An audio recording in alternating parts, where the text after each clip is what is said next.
जय श्री कृष्णा। राधे राधे सभी को। और ये देखिए, ये बैठे हैं हमारे प्यारे सलोने कन्हैया। ये देखिए, भोजन करके। ये रही हमारी लाडली श्यामा, ये रहे हमारे छोटे से लाला, ये रहे लड्डू और ये रहे केशव। चलिए, मैं ना ज़्यादा बात ना करते हुए आपको कल की, यानी कि कल छठी हमने जो है बच्चों की जो सेलिब्रेट हुई थी, और वो वृंदावन में ही एक तरह से हो गई थी। और वही फंक्शन फिर हमने ये समझ लिया कि प्रभु चाहते थे कि वृंदावन में ही उनकी छठी उत्सव जो है रहे, फिर हमने उसको दोबारा से सेलिब्रेट नहीं किया। तो कल जब दोपहर में जो सुबह लीला जो प्रभु ने जन्माष्टमी की, हमें वो मतलब पूरा छठा देखने के बाद जब सोए, तो कल की इतनी सुंदर लीला है मेरे लाला की, कन्हैया की। अब इनके साथ ना हम 2 बांसुरी जो है वृंदावन से लेके आए। बांस की जो बांसुरी होती है, हमेशा वो चमक और डिज़ाइनर बांसुरियाँ दी है, तो हमने वो बांसुरी लाला के लिए लेके आए हैं। और भोजन करा दिया है, तो हम बांसुरी को हटा देते हैं ताकि लाला को तकलीफ़ ना हो, उनको ज़्यादा वज़न ना सहना पड़े। कभी कभी ये ज्वेलरीज़ भी कभी कभी हम कम कर देते हैं। चलिए आगे मैं लीला की आज बात करती हूँ कि आज की जो इतनी सुंदर लीला है कि उसमें 2 बांसुरी जो है लाला के लिए ली है। और ये जो स्वप्न है, इतना सुंदर स्वप्न है कि मैं आपको क्या बताऊँ। इसमें लाला ने जो जो दिखाया है, आप सब भी आप उसको पूरा अनुभव जो है इस लीला में ले सकते हैं कि मतलब कितना मधुर, और प्रभु क्या क्या आपको दिखाते हैं, क्या क्या बताना चाहते हैं, उसमें कितने गूढ़ रहस्य छुपे हुए हैं जिसको जान पाना हम जैसे मूर्खों का तो बिल्कुल काम नहीं है। न जाने कौन से ऐसे ज्ञानी रहे होंगे जो इनका महत्व हमको समझा सकते हैं।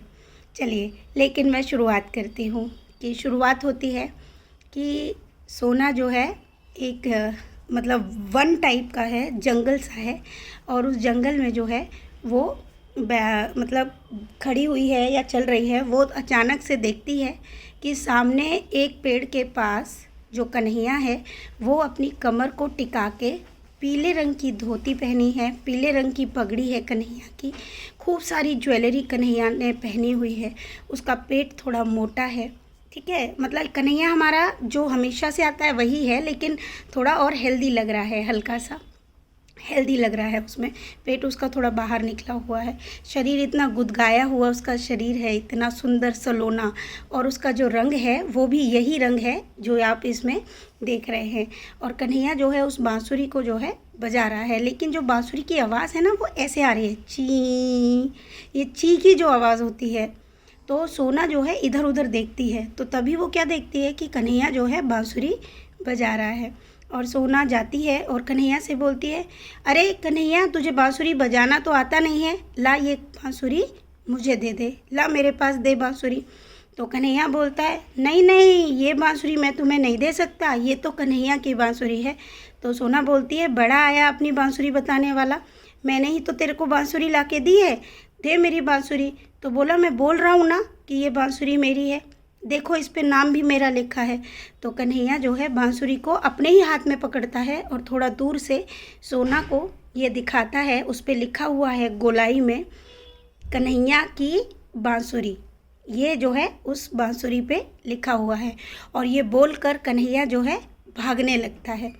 तो सोना बोलती है कि अरे कन्हैया रुक। कन्हैया जो है बांसुरी लेकर भाग रहा है। सोना बोल रही है, रुक कन्हैया, मुझे बांसुरी दे दे। तो कन्हैया बोलता है, ले भाग ले, पकड़ मुझे और ले बांसुरी, जो बांसुरी तुझे चाहिए। तभी कन्हैया लताओं से और पेड़ों से, और थोड़े से कांटे भी है, ऐसी एक गुफा सी है जो पेड़ों से ही बनी हुई है, कन्हैया उसके अंदर से भागने लगता है। सोना मतलब कन्हैया छोटा है तो वो बहुत आराम से भागे चला जा रहा है। सोना को थोड़े बहुत वो जो कांटे हैं वो भी हल्के से उसके चुभ रहे हैं, और वो उसमें से निकलना उसके लिए थोड़ा टफ है, तो वो पीछे रह जा रही है। और वो बार बार चिल्ला रही है, कन्हैया मैं बोल रही हूँ, रुक जा, बांसुरी मुझे दे दे, मैं बोल रही हूँ। तो कन्हैया बोला, नहीं, पकड़ मुझे, पकड़ ले, बांसुरी तभी मिलेगी, पकड़ मुझे, पकड़। तो ये भागे जा रही है, तभी वो गुफा थोड़ा ख़त्म होती है और वहाँ पर एक वृद्ध पुरुष जो है सोना को मिलते हैं और वो कहते हैं कहाँ भाग रही हो, किसके पीछे भाग रही हो। तो सोना बोलती है वो कन्हैया है ना, वो बांसुरी लेके भाग रहा है, मैं उससे बांसुरी ले रही हूँ। तो वृद्ध पुरुष जो है, जो भी संत हैं, वो कहते हैं कि देखो तुम उसके पीछे जो भाग रही हो ना, तो वो तुम्हें, अगर उससे टेढ़े से तुम बात करोगी, ज़बरदस्ती कोई चीज़ मांगोगी और कुछ करोगी, तो वो तुम्हें बिल्कुल नहीं देगा। अगर तुम प्यार से उससे कोई भी चीज़ मांगोगी तो वो तुम्हें सब दे देगा। उससे प्यार से तुम मांगो जो भी तुम्हें चाहिए। तो वो कहती है कि अच्छा ऐसी बात है, ठीक है। तभी सोना बोलती है कन्हैया, मैं ना तुझे ना गोद में उठा के लेके चलूँगी अगर तू मुझे बांसुरी दे देगा तो कन्हैया बोलता है अच्छा तू मुझे सच में गोद में उठाएगी अगर मैं तुझे बांसुरी दे दूँगा तो कन्हैया कहता है हाँ मैं तुझे दे दूँगा, मुझे बांसुरी दे दे। तो सोना बोलती है सच्ची मैं तुझे बांसुरी ना, सच में तू मुझे बांसुरी दे, मैं तुझे गोद में उठाती हूँ। सोना को कन्हैया अपनी बांसुरी दे देता है। जैसे ही सोना को कन्हैया बांसुरी देता है तो सोना बोलती है अब बड़ा आया, देखा ले ली ना मैंने तुझसे बांसुरी, बड़ा आया बांसुरी बांसुरी बोलने वाला, कितना बड़ा झूठा है तू और कितना बड़ा चोर है, मैं सब जानती हूँ। तो कन्हैया अपने माथे पे हाथ मारता है और फिर कहता है अरे तूने मेरे से फिर बांसुरी ले ली, तू बहुत चालाक है। तो सोना बोलती है अच्छा तू ही है सबसे बड़ा चोर तो हमेशा। तो कन्हैया बोलता है चल तू मुझे गोद में ले, तूने बोला है कि तू मुझे गोद में लेगी, बांसुरी दे दूँगा, तो ले मुझे गोद में ले। सोना बोलती है मैं तुझे बिल्कुल गोद में नहीं लूँगी। तभी सोना बोलते ले लेना मुझे गोद में, मैं बोल रहा हूँ गोद में ले ले। सोना बोलती है मैं नहीं लूँगी। तभी कन्हैया कहता है ठीक है मत ले गोद में, अभी ना मैं जाके, और कन्हैया जो है हल्की आवाज़ में जैसे बच्चा रोता है वैसे कन्हैया रोने लगता है करके, जैसे बच्चा रोता है ना। तो सोना पीछे देखती है तो कन्हैया रोते रोते बोल रहा है, सिर्फ नकली वाला रोना है, और बोल रहा है चल तू, मैं ना अपनी मैया को बता दूंगा कि तूने मुझे मारा है, देख मेरे हाथ पे भी निशान बना दूंगा और मैया को बोल दूंगा कि मुझे इसने मारा है, अगर तू मुझे गोद में नहीं उठाएगी तो सोना डर जाती है। सोना के मन में अंदर एक डर है और वो सोच रही है, ये मन में सोच रही है कि अगर मैं इसको नहीं उठाऊंगी और ये अपनी मैया को बोल देगा तो इसकी माँ तो बहुत खतरनाक है, मुझे पता नहीं क्या क्या बोलेगी, क्या कहेगी। तभी सोना इस डर से कि इसकी मैया तो मुझे बहुत डांटेगी, चल इसको गोद में ले लेती हूँ। तो सोना बोलती है चला मैं तुझे गोद में ले लेती हूँ। तो कन्हैया बोलते हैं ऐसे नहीं, वहीं से गोद में लेना पड़ेगा जितना तू मुझे भगा के लाई है, आधे रास्ते से नहीं। तो वो कहती है कि देख कन्हैया तू मुझे अगर पीछे लेके जाएगा तो आधे रास्ते से मैं फिर थक जाऊंगी, ठीक है, और तू भी थक जाएगा, तो इससे बढ़िया है कि तू यहीं से मेरी गोद में आ जा। तो कन्हैया बोलता है नहीं, जहाँ पे तूने बोला था वहीं से मुझे उठाएगी। और कन्हैया उसको दोबारा से गुफा के उधर ही ले जाता है जहाँ से उसने सोना को बांसुरी दी थी। अब सोना वहीं से जाके तो वो गोद में लेती है, लेकिन कन्हैया गोद में नहीं आता और उसकी पीठ पे बैठ जाता है और सोना को बहुत वजन लगता है कि कितना। तो सोना बोलती है क्या खाता है रे तू, कितना मोटा है तू, ऐसे बोलती है और उसको लेके चलते हैं। जैसे ही वो चलते हैं तो थोड़ी दूर चलने पर ही सोना पूरी तरह थक चुकी है। तभी वो देखती है कि एक बहुत बड़े पिलर्स टाइप के लगे हुए हैं, बहुत पुराने समय का सा घर है जिसमें मिट्टी से जो है ऐसे चौका लगाते थे ना, मिट्टी से चौका लगाते हैं, इतना बड़ा विशाल घर है। और उसके जो पिलर है उन पे भी हाथी के जैसे ये जो मुख होता है ना उस तरह से दोनों साइड से लगे हुए हैं, इस तरह का कुछ एंट्रेंस है। और कन्हैया बोलता है यहीं उतार, यही मेरा घर है। सोना उसको उतार देती है और कन्हैया जो है सोना की पीठ से उतर जाता है। सोना क्या देखती है कि वो जब अंदर आंगन में देखती है तो आंगन में वो मुझे देखती है और मैं साड़ी पहने हुए हूँ, और कन्हैया बोलता है कि वो मेरी मैया है। और सोना देखती है कि मेरे हाथ में एक बड़ा सा धान भरा होता है। पहले गांव में कुछ होता था ना, एक अलग सा मतलब पात्र है, उस पात्र में धान भरे हुए हैं और वो मेरे हाथ में है और मैं इधर से उधर जा रही हूँ। और 3-4 लड़के, मतलब 2-3 लड़के जो है, जैसे कन्हैया ने पीली पगड़ी बांधी है वैसे ही उन्होंने, किसी ने गुलाबी किसी ने हरी, ऐसी पगड़ियाँ बांध के वो मेरे पीछे पीछे चल रहे हैं। और वो छोटे छोटे बच्चे जो है मेरे आगे पीछे खेल रहे हैं और मैं धान लेके एक साइड को चली जाती हूँ। तो सोना जो है अपने मन ही मन में सोचती है कि इसकी मैया कितनी सुंदर है, पूरे ब्रिज में इनके बराबर कोई सुंदर हो नहीं सकता। और ये भाव जो है सोना के मन में चल रहा है। तो और कन्हैया इस चीज़ को भांप लेता है। और सोना जो है बोलती है कि ठीक है कन्हैया अब मैं चलती हूँ। लेकिन सोना बोलती है इसका घर कितना बड़ा है, कितने अच्छे लोग हैं, इसकी मैया कितनी अच्छी है। कन्हैया इस बात को समझ जाता है, मन की बात को, और वो कहता है तू रुक ना, मैं तेरे लिए कुछ खाने के लिए लेकर आता हूँ, माखन खाएगी? तो सोना बोलती है हाँ खिला दे। तो सोना तभी कन्हैया जो है जाने लगता है। तो उधर से मैं चिल्लाती हूँ कन्हैया माखन को हाथ नहीं लगाना। तभी सोना बोलती है देख रे कन्हैया, तेरी तो यहाँ कोई इज्जत नहीं है। तो कन्हैया कहता है अरे वो मैं मटकी तोड़ देता हूँ ना, इसलिए मैया चिल्ला रही है, तुम रुको, मैं अभी मैया को मनाता हूँ और तुम्हारे लिए माखन लेकर आता हूँ। और ये बोलकर कन्हैया जो है एक किचन में चला जाता है, जहाँ पे मैया जो है किचन में ही मक्खन जो है निकाल रही है दही से।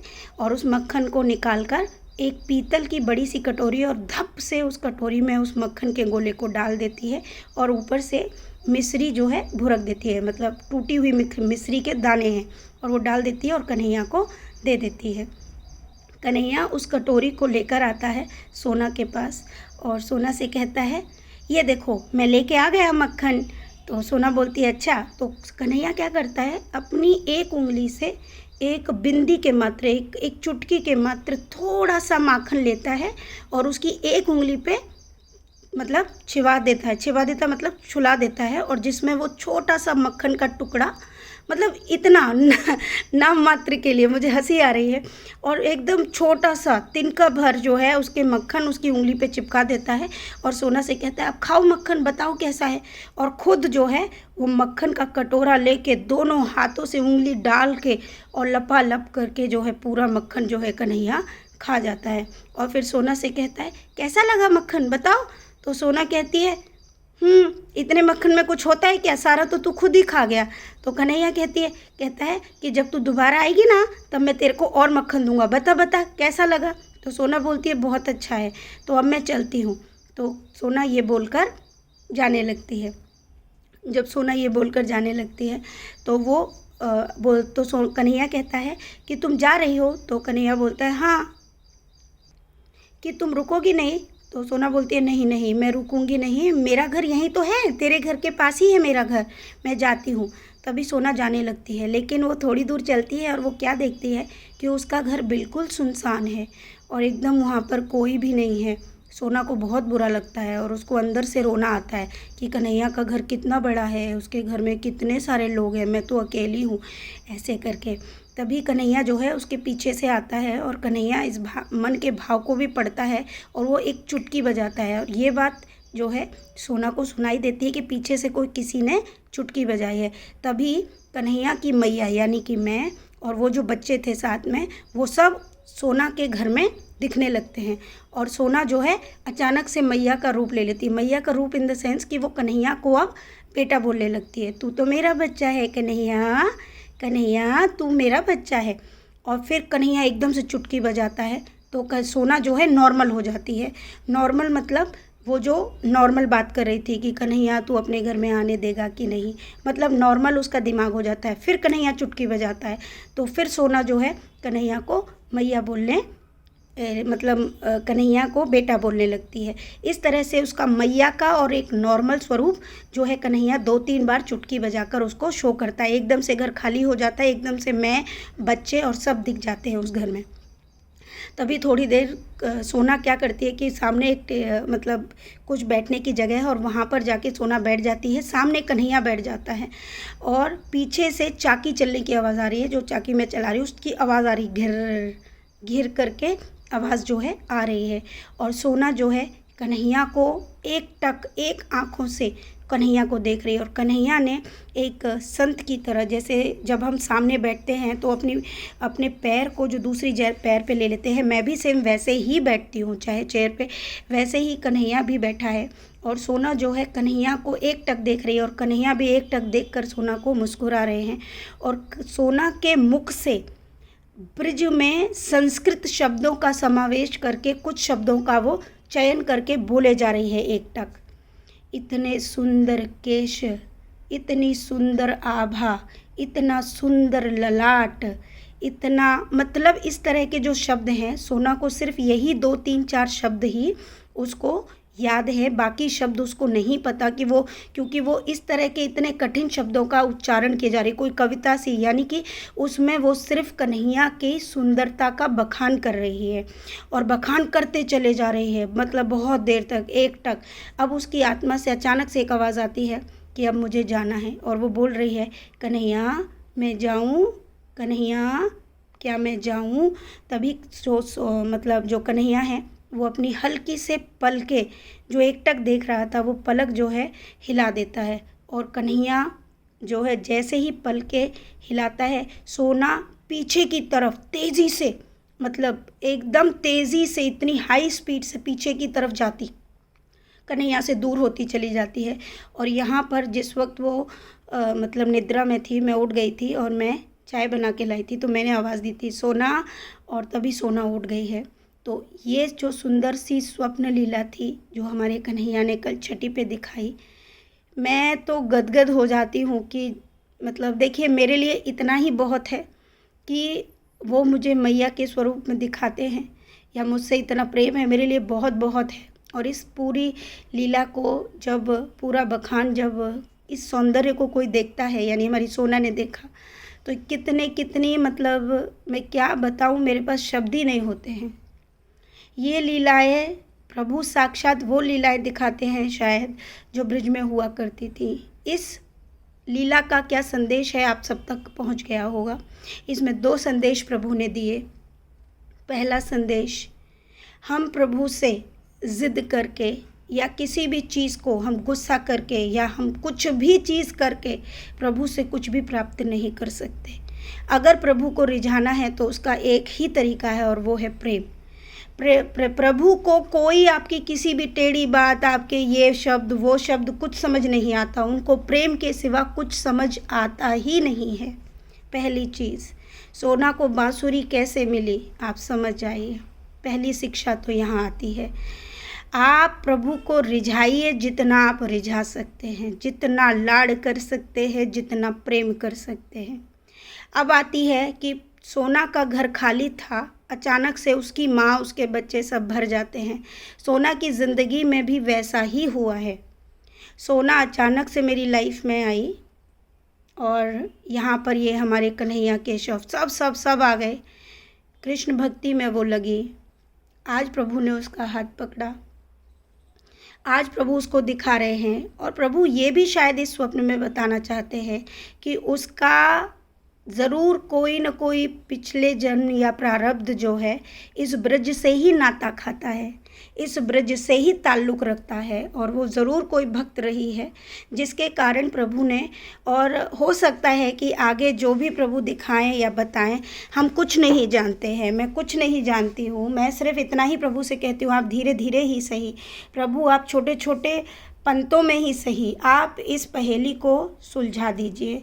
मेरे जीवन का क्या उद्देश्य था, क्या मेरा इसके साथ ताल्लुक़ रहा, क्या है ये सब, और ये सब क्यों हो रहा है, मेरी सोच से सारी चीज़ें, और वो चीज़ें अब प्रभु धीरे धीरे थोड़ा बहुत दिखाने लगे हैं, जैसे कि आज का था। ये सच है, क्योंकि सोना को ब्रज भाषा नहीं आती है, लेकिन वो इतने सुंदर तरीके से उसने कुछ शब्दों का चयन कैसे कर लिया। मैं खुद इस चीज़ को सोचकर मतलब हूँ कि वो ज़रूर कहीं ना कहीं बहुत रही है, प्रभु की भक्त रही है वो पिछले जन्मों में, जो प्रभु धीरे धीरे बता रहे, जिसमें मेरा भी ताल्लुक़ रहा है। क्या है वो भी शायद देखो, प्रभु की मर्ज़ी है, हम नहीं जानते ये लीलाएं कब तक चलेंगी और कब तक प्रभु इन लीलाओं का बखान करेंगे, कब तक इस चीज़ का रहेगा। शायद वो हमें सिखाना चाहते हैं, जिस दिन हम सीख जाए या जो भी है। मैं कुछ नहीं जानती हूँ, देखिए हमें कुछ भी नहीं पता है, लेकिन हाँ इतना समझ गई हूँ, प्रभु ये जो शिक्षाएं दे रहे हैं ये तो सभी के काम आने वाली हैं, और सभी को ये शिक्षाएं, मैंने प्रभु से बोला भी है कि प्रभु आप मुझे बता देना, अगर आपको लगे कि ये मुझे बतानी चाहिए कि नहीं, जिस दिन आप बोलेंगे मैं उस दिन के बाद इनका बखान नहीं करूँगी बाहर। लेकिन अभी तक ऐसा कोई भी संदेश मुझे प्रभु ने नहीं दिया है। इतनी सुंदर लीला मैं क्या बताऊँ, और आज की तो और भी सुंदर लीला है जो मैं एक साथ सारी वीडियो नहीं बना सकती हूँ, और उसके बारे में भी मैं आपको नेक्स्ट वीडियो में बताऊँगी। राधे राधे, खूब सारा प्रेम आप सभी के लिए, मेरे लिए, मेरे लाला, मतलब क्या बताऊँ मैं मेरे पास शब्द ही नहीं होते हैं। राधे राधे।